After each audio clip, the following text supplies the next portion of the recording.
There is power in the blood. There is power, there is power, there is power in the Lord. There is victory, there is victory, there is victory in the blood. There is victory, there is victory, there is victory in the blood. There's deliverance, there's deliverance, there's deliverance in the blood. Deliverance, deliverance, there's deliverance in the blood. Thy salvation, salvation, thy salvation in the blood. Salvation, thy salvation, salvation in the blood. Hallelujah, hallelujah, Hosanna in his name.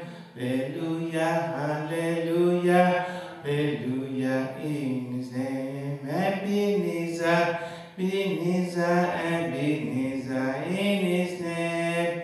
Ebenezer, Ebenezer, Ebenezer in his name. Amen. Hallelujah. Hallelujah. Hallelujah. We give God all the glory for allowing you and I once again to be before his sanctuary, to kneel before his altar to honor and worship him on this day of power, where we have come to seek the power of the Holy Spirit to be able to continue the work he has commissioned us to do, because we cannot do the work of God without his power and without his presence. Many people try to do the work of God in their own power, and they always fail miserably. The work of God was not made to be done by a normal human being. It was made to be done by a human being filled with the Spirit of God. Even our Lord Jesus Christ confessed that everything he did it because of the power residing in him, the power of the Holy Spirit.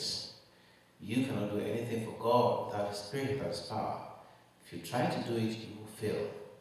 So you and I need to constantly go to that fountain and take of that water, that power of the Holy Spirit, to re-energize us, to refill us, but that time is going down, so we can continue to do the work He has called us to do. And tonight we are reading from the book of Zechariah chapter 4, verses 8 to 14. But it will be good to start from verse 1. Then you can really understand the passage. I'm just going to read it quickly. And the angel that talked with me came again and walked with me as a man that is waking out of sleep, and said unto me, What seest thou? And I said, I have looked, and behold, a candlestick all of gold, with a bowl upon the top of it, and its 7 lamps thereon, and 7 pipes with the 7 lamps, which are upon the top thereof. And the 2 olive trees by it, one upon the right side of the bowl, and the other upon the left side thereof. So I answered and spake to the angel that talked with me, saying, What are these, my Lord? And the angel that talked with me answered and said unto me, Knowest thou not what these be? And I said, No, my Lord. Then he answered and spake unto me, saying, This is the word of the Lord unto Zerubbabel, saying, Not by might, nor by power, but by my spirit, saith the Lord of hosts. Who art thou, O great mountain? Before Zerubbabel thou shalt become a plain, and shalt bring forth the headstone thereof with shoutings, crying, Grace, grace unto it. And this is where we started our reading today. So, in summary, an angel had a conversation with Zechariah the priest.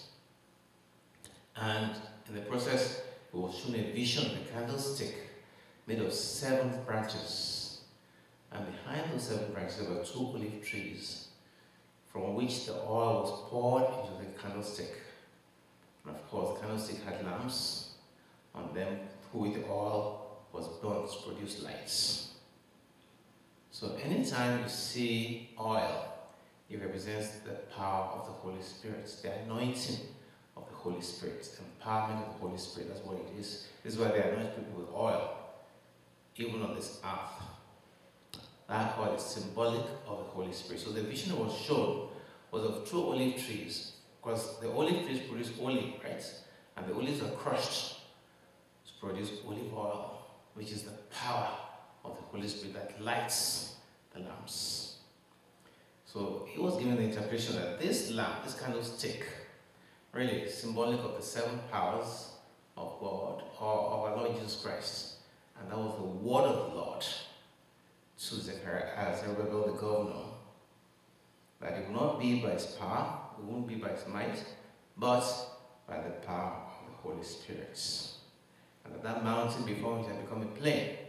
What a word of encouragement, because at the time this was happening, the Jews had been expelled, and they had returned to their own land. There was a lot of persecution. The neighboring countries did not want them to build the temple. And in fact, the work had stopped for 25 years as a result of the persecution, and it was only started again. So what am I trying to tell you? In trying to do the work of the Lord, don't think it's an easy task. Anything you do for God is a battle.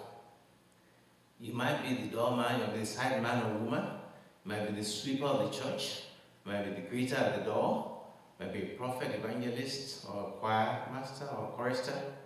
Anytime you decide you want to do work for the Lord, immediately you face a battle with the force of darkness. And they will continue to torment you. Don't give up, because this is your calling. As long as you're on this earth, you will face battles and mountains, because the enemy does not want you to do anything for God. And so he will battle you, he will torment you, he will oppress you, but it will not be you fighting him, but the Lord fighting him. As you remain faithful to God, he said it's not by might, it's not by power, but by my spirit. I mean, it's the power of the Holy Spirit that you have to connect to that will overcome that battle. That will overcome for you. And so that mountain before you, maybe right now in your life you're facing a big mountain. There are so many things stacked against you, you don't even know where to turn. Turn left, problem. Turn right, problem.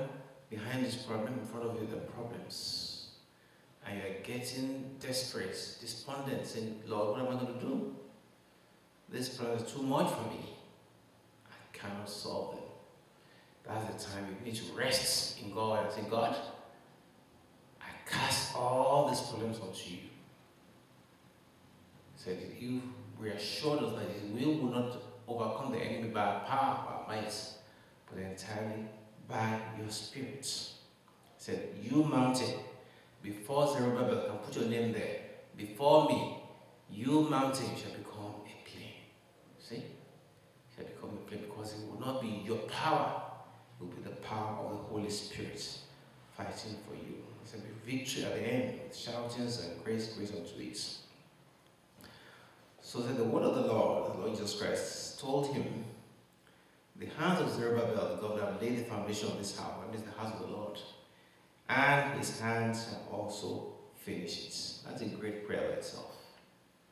Because many people begin many projects in their lives which they never complete.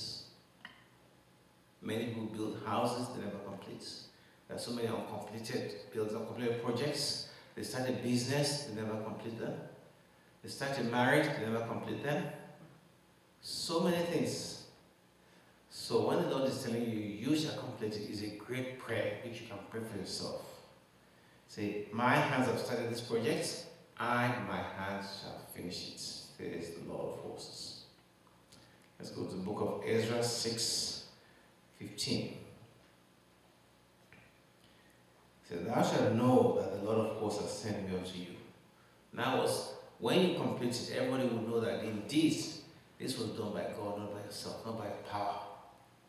Ezra 3:10 and 6:15. The book of Ezra. Ezra 3:10, 6:15. So we give you the word of encouragement tonight that we should not rest on our own power, but on the power of God through his Holy Spirit. That is what will level the mountain before you and I. Not by our own intelligence, not by our own wisdom, not by our own connections. No. All those things will help you, because you are facing a mortal enemy, you are facing a spirit. So the weapons of our warfare are not carnal, but mighty in God for the pulling down of strongholds. Ezra 3:10. And it says here that, and when the builders laid the foundation of the temple of the Lord, they set the priests in the uproar with trumpets, and the Levites, the sons of Asaph, with cymbals to praise the Lord after the ordinance of David, king of Israel. So they laid the foundations with singing, as a deal like in David. That's exactly what we're reading here. And 6:15. Yes. Read. And the temple was finished on the 3rd day of the month of Adar, which was in the 6th year of the reign of Darius. So, we've been given that word tonight, and I want you to take this word personally for yourself. Maybe you're facing a lot of attacks in your place of work, or your family, or among your friends. Everybody's turning against you, and you don't know where to turn. This is when God's going to move in. When you have ceased your own efforts, then you allow God to come in and take over for you. And He has promised you tonight that you will be victorious, because it will be His Spirit fighting for you and leveling that great mountain before you. So hold on to that word and believe it. As long as you cry to Him, pray to Him, then He will bring it to pass in your life. So now, the Lord continued and said, you shall know that the Lord of hosts has sent me unto you. Now, when you see this, when you see this miracle, because the people did not know that Zerubbabel complete that work. They felt that he was going to be discouraged, they're going to scare him, they're going to persecute him, and he will give up, like other people had done before him. Maybe that's what your enemies are expecting you to do right now, to give up on the project you are doing. Maybe you want to marry somebody, maybe you want to build a house, you want to start a business, and I say, oh, don't mind it, don't mind her, she'll soon give up. Because by the time we finish with her, she'll just throw her hands up, frustration, and then we'll take over. But they forget that you're a child of the Creator of heaven and earth, and He's coming to fight your battle for you. So your battle shall be the Lord's battle, and you have the victory over your enemies. That's what Lord told Jehoshaphat when the 3 nations came against him. Said, this is not your battle, the battle is the Lord's. Can you imagine somebody come to attack your son or your daughter, and you're there, you're aware of it? Are you going to let your son or daughter face that enemy? No. You as a dad will take up the weapons and defend your son or your daughter. The same thing God does when He sees His children being attacked by Satan. He Himself comes forth to defend them. So the battle is the Lord's. And we know what happened in the case of Jehoshaphat for the 2020, that they went to the war front with singers, and by the time they got there, the enemies had used their hands to kill each other. If that's not God, I don't know who it is. They used their hands to slaughter each other. These are people who came together to face Judah. And by the time Judah got to the war front, they had used their own hands to kill each other. A great mighty war that none of them survived. All the Israelites had to do was just take up the spoil, all their wealth, and they took it home. This is how God fights for His children. And He continues, "For had despised the day of small things." What did He mean by that? For they shall rejoice and see the plumb in the hand of Zerubbabel with those 7. They are the eyes of the Lord who run to and fro with the whole ark. Now there was people mocking and saying, oh, what can these people do? Look at what they're building. This is nothing. Maybe they're mocking you right now in your own life, your place of work, and saying, what can you do? That you can amount to anything. Or that, what can you do in the business you're doing? Maybe they're laughing at you and saying, oh, this is going to collapse, you know? But God says, you shall laugh last. You shall laugh last. Because that plummet is the control, is the measuring line in the hand of Zerubbabel. And when He says those seven are the 7 eyes and the 7 powers of God that run to and fro to the whole. And that was with Zerubbabel are the 7 spirits of God, 7 powers with Him. So you can mock as much as you like. Well, I'm sure you remember how they mocked Noah when he was building the ark. And everybody was saying, what's wrong with this old man? Of course, he was 120 years of age at that time. There's no any rain on the ark. He's building an ark. What kind of ark is this? This guys will be crazy. And they laughed him to scorn, you know. But when the flood started, who was now laughing? And Noah was safely ensconced in the ark, and the floods came. The people mocking him were drowned in the water. See? Because you obeyed God. So don't let their mockings discourage you. You will laugh, that's why you're enemies. Because with you is the arm of the Lord. See, as Christians, God doesn't expect you and I to fight in our own powers. He knows that we're going to face problems. Jesus Christ said that in this earth you're going to face tribulations. But do not be discouraged, for he had overcome the war for us. That means whatever battle you're going to face is already won it. It's already defeated the enemy. How? Through the cross of Jesus Christ. All you have to do is invoke and connect to that power, and he himself will appear and fight for you. And maybe you've been fighting all this time in your own power, trying everything you know how to try, asking people to help you, write letters here and there. It's high time you just relax and say, Lord, that's it. I can't do it anymore. Over to you now. I'm your child, you are my God. Over to you. Remember what happened to that king? The book of, it wasn't Jehoshaphat, King Hezekiah.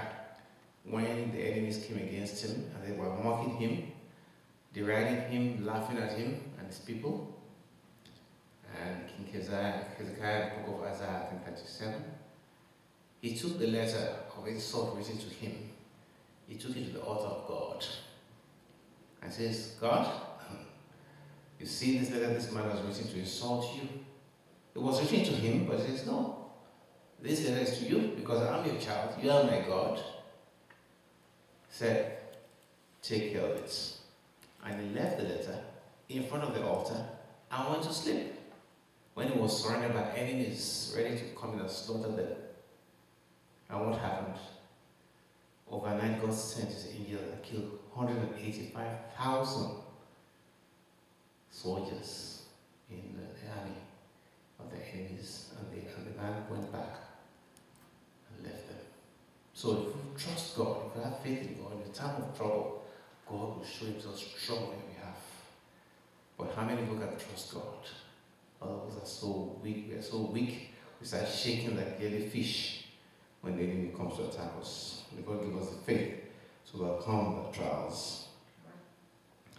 Then he said, what are these two olive trees? So with that, those seven parts are the seven spirits of God that are on the side of Zerubbabel, and I will be on your own side, He said, every child of God has an angel with them.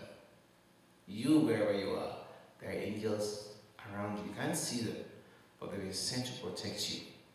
So don't think you're alone. Don't think that you are facing this trial on your own. You're not.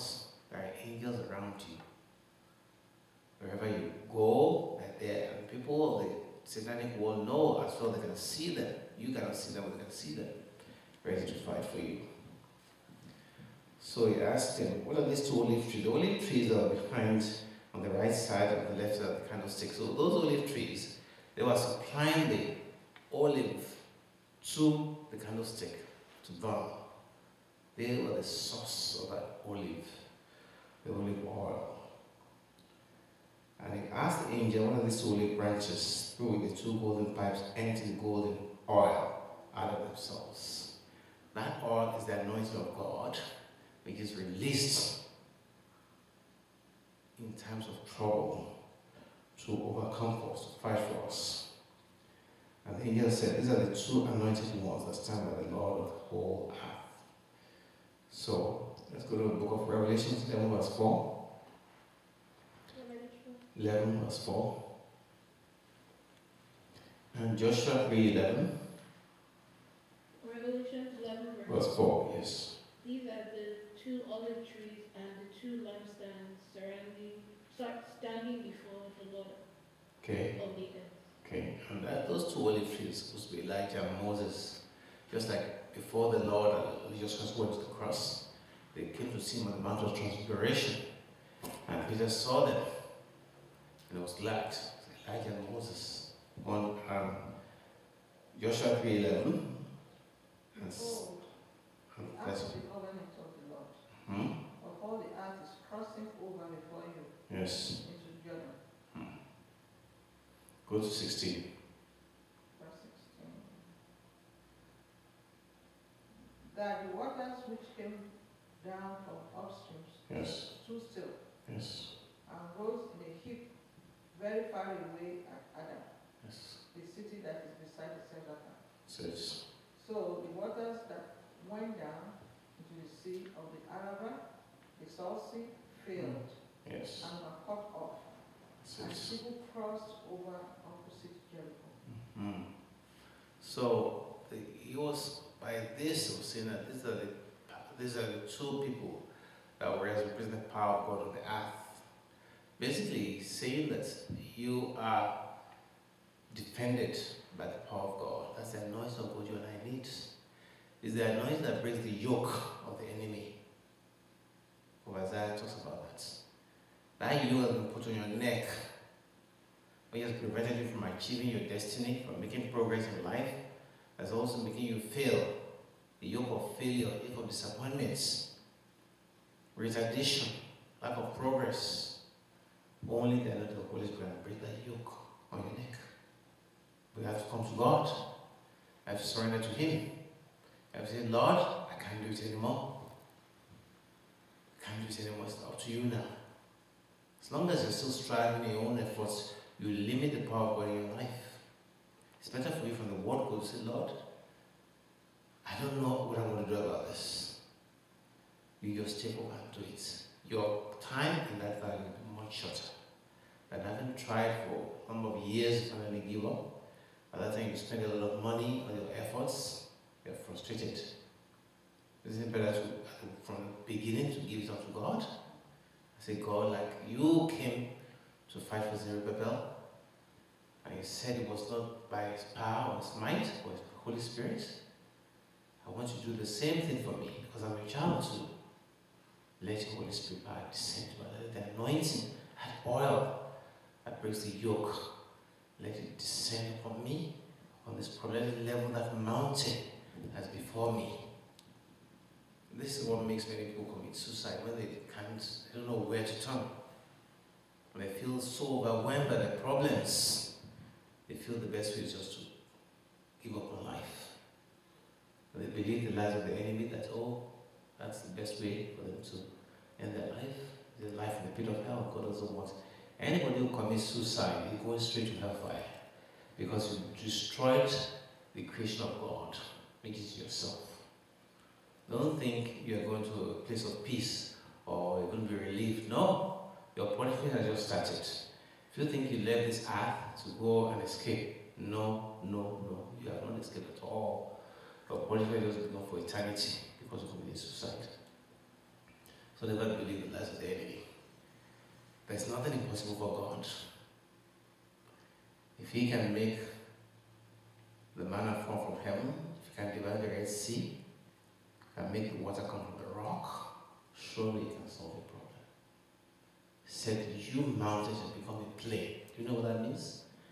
That means the multitude of problems you have will be cast away. One day, it'll be nothing, everything gone, because of the power of the Holy Spirit.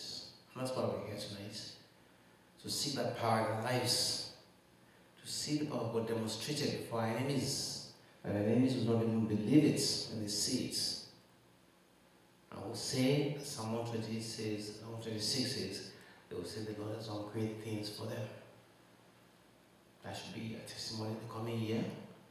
And the Lord will do great things for us as we rely on Him, as we have complete faith in Him, as we trust Him. The Lord will manifest His glory, He will manifest His power, and He will level that mountain before us. Let us pray.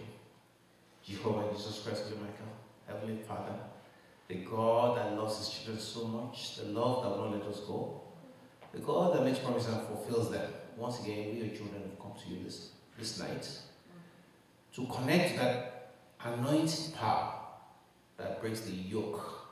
You have promised us that we will not win this battle in our own strength, in our own might, in our own knowledge, in our own power, but except by your Holy Spirit. Let that Holy Spirit power and anointing oil be poured into every of our lives, to break every chain holding us back, to break every yoke holding us back, to set us free from the shackles of the enemy, so that at the end we can rise up and like Zerubbabel shout, grace, grace unto us, showing your victory in our lives. So thank you for answering prayer. We give you the glory today. May your name be praised, may your name be glorified in our lives. In Jesus' mighty name, I pray. Amen. Amen.